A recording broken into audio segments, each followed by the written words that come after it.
चंद्रमा की शीतल चांदनी में डूबा हुआ गांव अंधकार की चादर ओढ़े हुए था।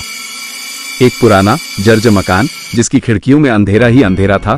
उस मकान में रहता था एक बुजुर्ग आदमी जिसका नाम था भूतनाथ। गांव के लोग उससे डरते थे, कहते थे कि वह भूत है। एक रात एक युवा लड़का राहुल गांव से गुजर रहा था। अचानक तूफान आ गया और उसे उस पुराने मकान में शरण लेनी पड़ी। अंदर जाकर उसे भूतनाथ मिला जो बहुत ही बुजुर्ग और कमजोर लग रहा था।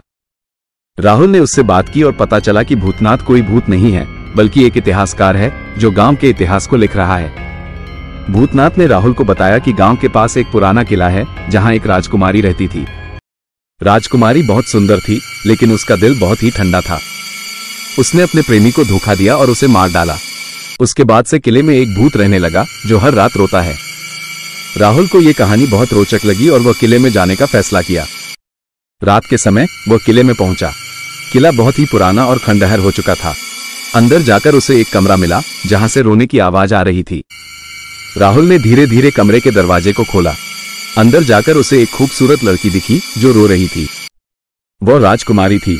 राहुल ने उससे बात की और पता चला कि वह अपने प्रेमी को बहुत याद करती है। राहुल ने राजकुमारी को समझाया कि उसके प्रेमी को मारना गलत था।